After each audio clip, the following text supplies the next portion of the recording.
et bienvenue sur Radio Modin. Il n'y a pas longtemps, je suis tombé sur une vidéo de la chaîne d'extrême gauche Blast à propos des violences politiques, parce que vous savez que c'est un sujet qui m'intéresse pas mal en ce moment, suite notamment au graphique extrêmement mensonger de Libération. Alors ce que je vous propose ici, c'est donc qu'on décortique cette vidéo de Blast pour que vous puissiez voir comment ils manipulent leurs spectateurs, mais surtout pourquoi est-ce que ces manipulations sont dangereuses.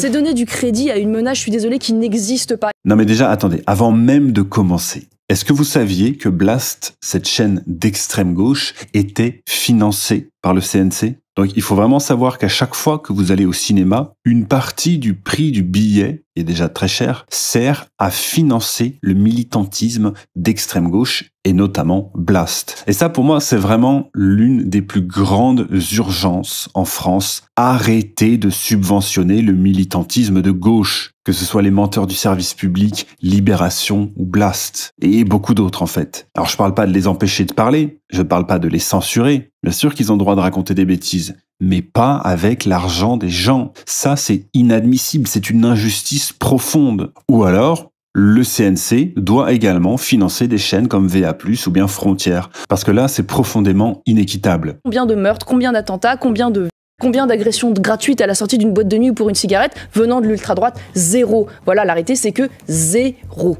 Alors, juste un truc, Marion, je t'aime bien, mais on ne dit jamais zéro. Évidemment que ça a bien dû arriver. Alors oui, c'est rarissime. Statistiquement, ça ne représente rien, surtout si on compare à la violence de certaines populations, qui sont d'ailleurs couverts par des médias subventionnés comme Blast. Mais dire zéro, c'est la garantie d'être contredit. Et d'ailleurs, c'est ce qui va se passer ici. Mais ça, c'est le grand problème avec des interventions en direct comme ça. On se laisse souvent porter par les mots et on en rajoute toujours trop. Mais enfin bon, actuellement, évidemment que le nombre de morts dus à l'extrême droite en France au cours de ces 20 dernières années, il est pas loin de zéro, certes, mais il est pas à zéro. Et donc, forcément, là, ils vont pas la louper. Tu sais ce qui m'énerve? Quand on ment pour cacher des violences.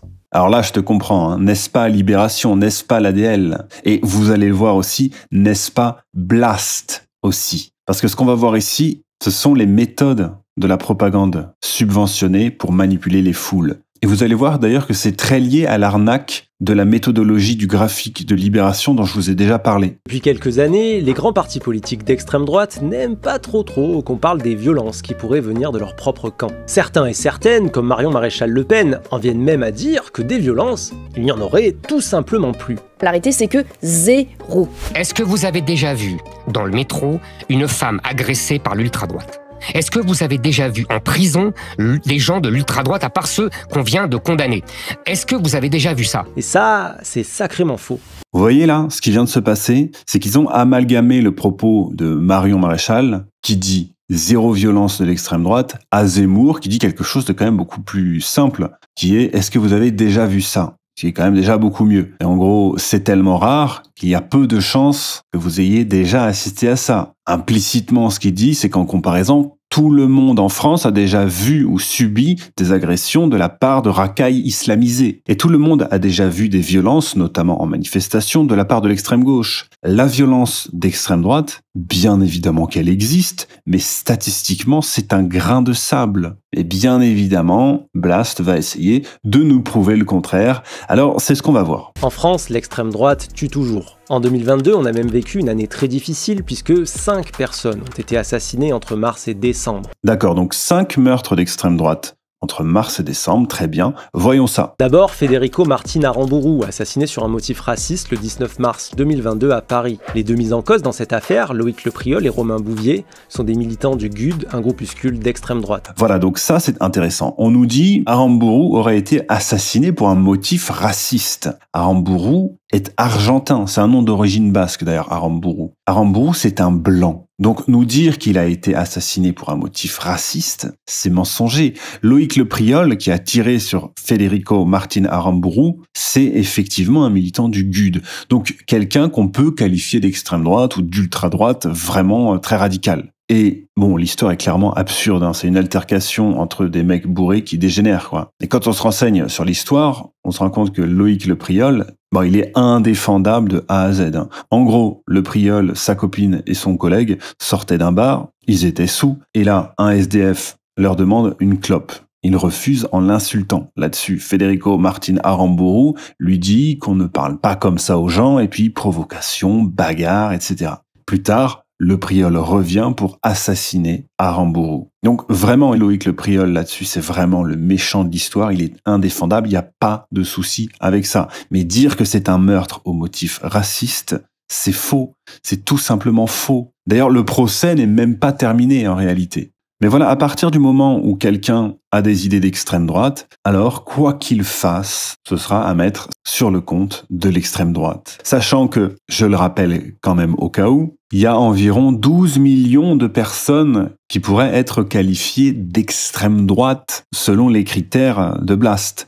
Et c'est pour ça que c'est extrêmement préoccupant, ce genre de mensonge. Ensuite, Eric Casado Lopez, un jeune musulman d'origine marocaine, assassiné à Paris le 14 mai 2022. L'auteur présumé des faits, Martial Lanoir, est un islamophobe nostalgique du Troisième Reich. Il ne connaissait pas Eric Casado Lopez et l'aurait assassiné sur un mobile raciste. Alors ici, on note l'emploi du conditionnel, mais surtout, le motif raciste n'a pas été retenu, c'est officiel. Je vous lis un paragraphe du Monde qui explique ce qui s'est passé. Donc c'est Le Monde qui dit ça, qu'on m'accuse pas de prendre parti, c'est pas Valeurs Actuelles, c'est pas Frontières, c'est Le Monde. Cette nuit-là, Martial Lanoir avait quitté le studio de sa compagne dans le 18e arrondissement pour respirer, dit-il. Il a pris le Remington 45 qui ne le quittait plus depuis quelques mois et il a roulé dans Paris. Il patientait au volant de sa BMW dans les encombrements du boulevard de Clichy lorsqu'il a vu une rixe opposant 3 hommes à un 4e. « Laissez-le » leur a-t-il crié en descendant de son véhicule. « Casse-toi » lui a-t-on répondu. Martial Lanoir a sorti l'arme de son holster,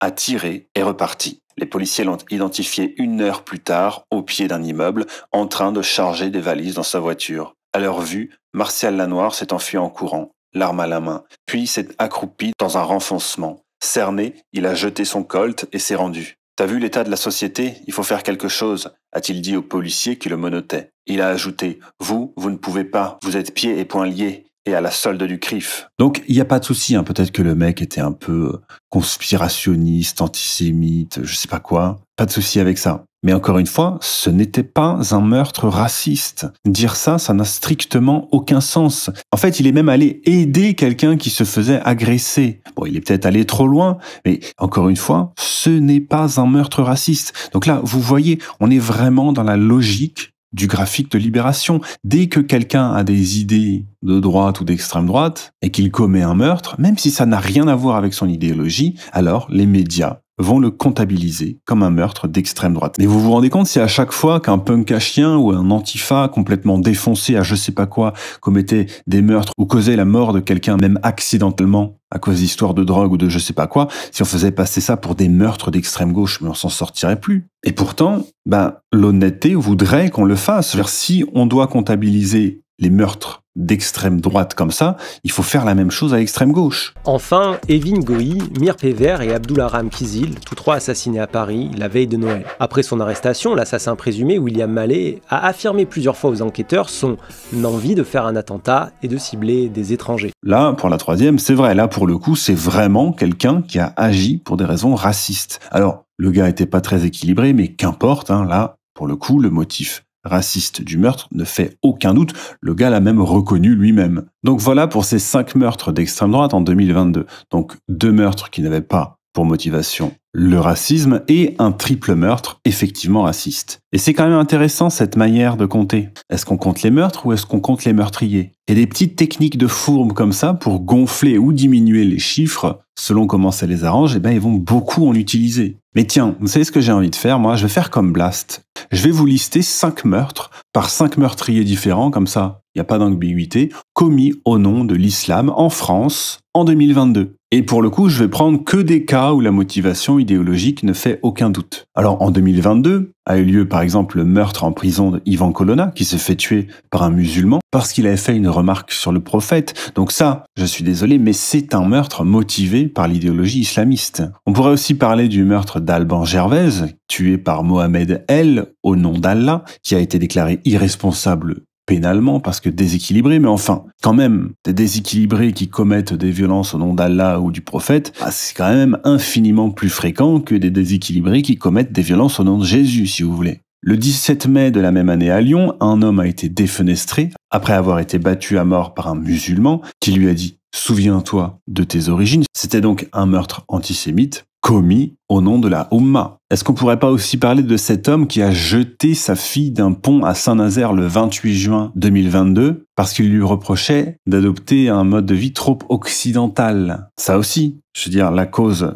de ce meurtre, elle est clairement idéologique, elle est clairement liée à l'islam. Il y a aussi eu l'affaire Haddad le 19 août 2022, un musulman qui suivait des comptes salafistes, etc. C'est avéré. Le meurtrier, encore un Mohamed d'ailleurs, c'était un islamiste radical, un antisémite. Pourtant, selon la justice, non, son meurtre n'avait rien d'antisémite apparemment. Mais si on emploie la méthodologie Blast-Libération, on pourrait très bien le compter. Je pourrais aussi vous citer 2 autres cas, mais qui n'ont pas fait de mort cette fois-ci. Il y a par exemple eu cet homme qui voulait mourir en martyr et qui est allé agresser une personne trans en hurlant « Allah Akbar ». Donc la personne en question n'est pas morte, mais elle a quand même été poignardée plusieurs fois. La fameuse convergence des luttes. C'est une histoire qui n'a pas tellement enflammé les médias, bizarrement. Alors est-ce qu'il faudrait en conclure que ces médias subventionnés, extrêmement orientés à gauche politiquement, seraient biaisés dans leur manière de choisir et de présenter les informations qu'ils mettent en avant? Mais ça alors. Et puis, il y a eu le 8 octobre 2022, un jeune s'est mis à poignarder tout le monde, un Coran à la main. Alors il n'y a pas eu de mort, mais il y a eu des blessés. Maintenant, est-ce que tous ces cas-là que je viens de vous citer, ils comptent comme des attentats islamistes ou bien des meurtres au nom de l'islam en France, selon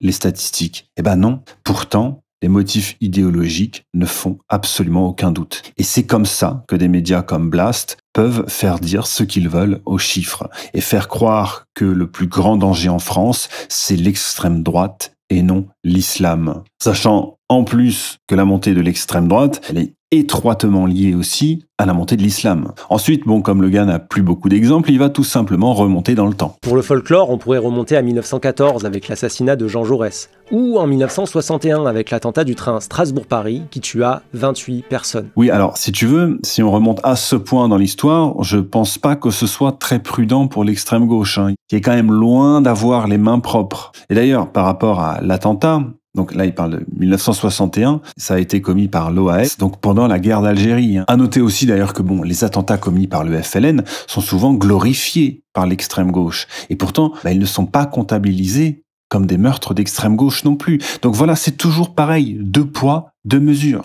On pourrait parler aussi de la vague d'assassinats racistes de 1973 qui tua quand même plus d'une 50aine de travailleurs immigrés maghrébins. Alors là, effectivement, c'est vrai, mais la gauche, qui a tendance à vouloir parler de social partout tout le temps, ne prenne pas en compte quelque chose qui est essentiel là-dedans, c'est que le racisme n'était pas la seule motivation. Il y avait aussi l'idée de protester contre la mise en concurrence de la main-d'œuvre locale et la main-d'œuvre importée. Mais dans la hiérarchie morale de la gauche, le problème du racisme efface systématiquement les considérations sociales. On peut d'ailleurs aussi noter que des ouvriers français qui s'en sont pris à des ouvriers immigrés, c'est aussi arrivé quand les immigrés étaient blancs.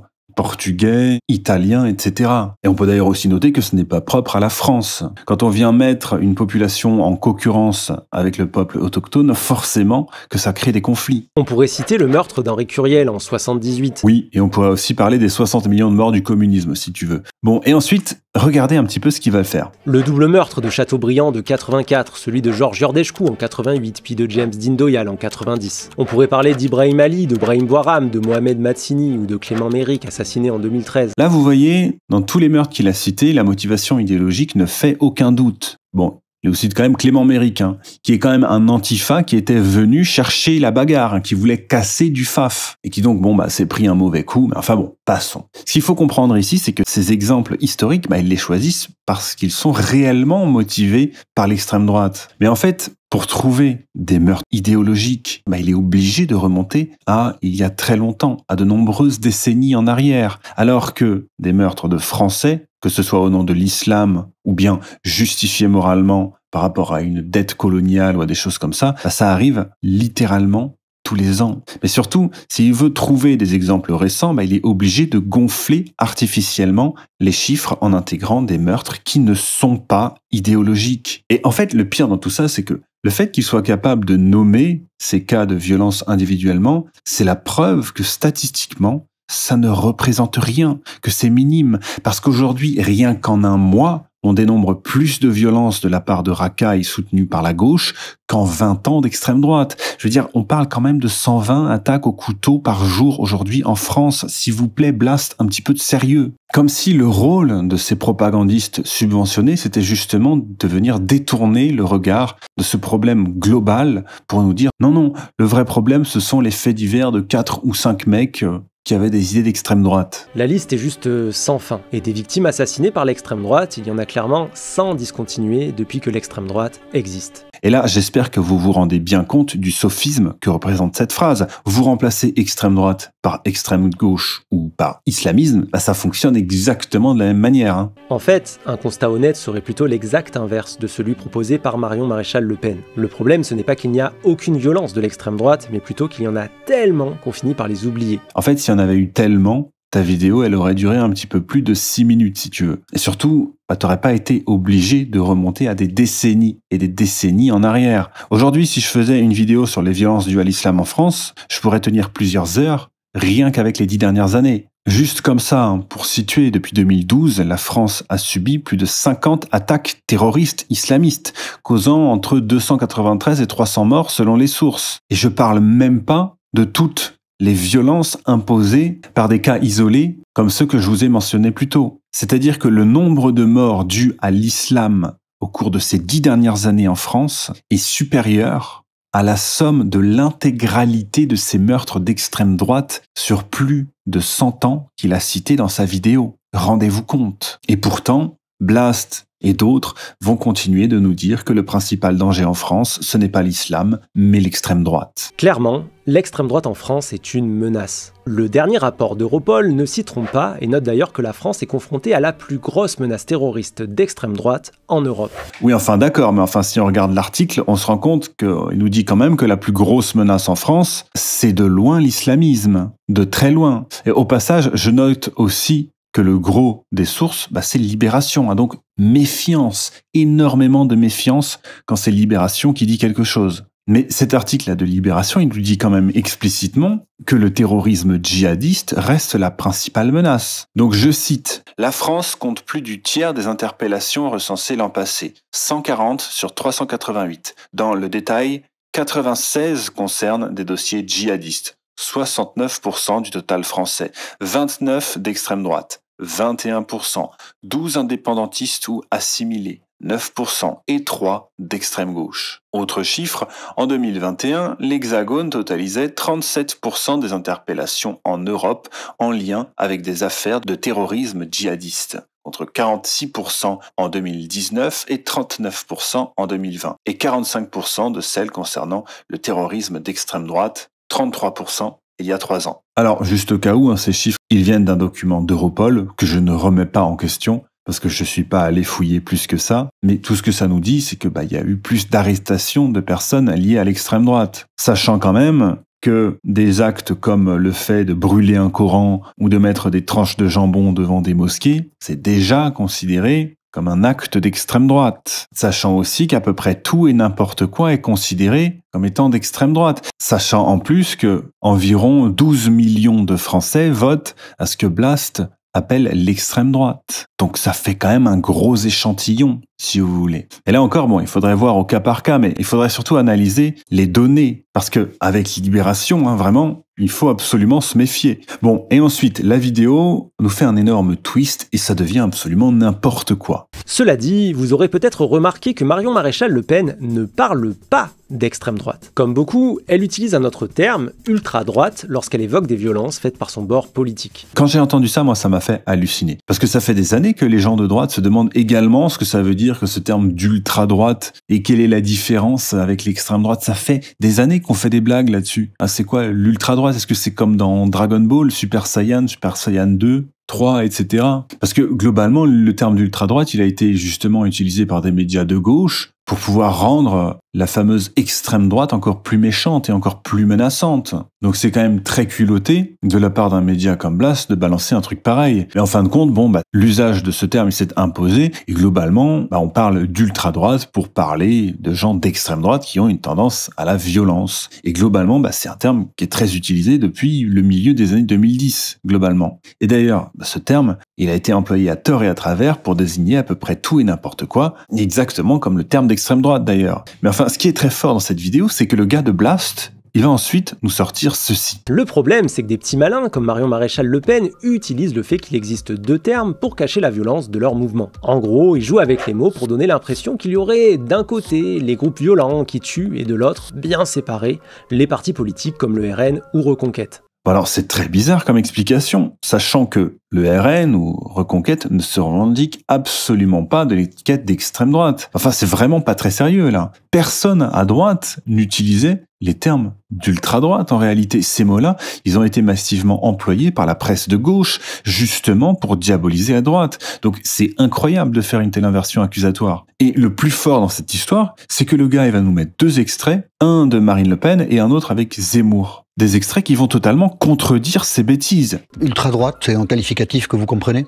Je On n'avait pas grand-chose à voir avec je ne sais l'ultra-droite. pas qui ça représente, par conséquent, dire que déjà je conteste le terme d'extrême droite qui met systématiquement à coller, mais je vois que s'il y avait, il y a des nouveaux termes, quoi. L'ultra-droite, c'est un nouveau mot. Avant, il y avait l'extrême droite. Non, c'est pas un nouveau mot, Avant, ça il y fait avait très les longtemps fascistes. qu'on parle Et de maintenant, c'est l'ultra-droite. l'ultra-droite. C'est l'ultra-foutage de gueule des médias et des classes politiques. Ça, oui. Bon, et sans même parler du fait qu'on parle aussi d'ultra-gauche en réalité, pour désigner les groupes ou les militants les plus violents. Les Black Blocs, par exemple, c'est considéré comme étant d'ultra-gauche. Sauf qu'en réalité, il n'y a aucune différence, et on retrouve constamment des auteurs de violence liés aux grands partis politiques d'extrême droite. Par exemple, Claude Sinquet, l'homme qui a essayé d'incendier une mosquée à Bayonne en 2019 et qui a blessé grièvement 2 hommes en leur tirant dessus, était un ancien candidat local du FN et un fan d'Éric Zemmour. Et là, c'est pareil. On pourrait faire un parallèle avec le fait que beaucoup de terroristes suivent Mélenchon, LFI, Mediapart, Libération ou même Blast. Donc voilà, faudrait quand même peut-être nettoyer devant sa porte avant de faire des vidéos pareilles. Le constat est sans appel. L'extrême droite est fondamentalement violente et malgré toutes ses tentatives pour changer son image, la réalité la rattrape toujours.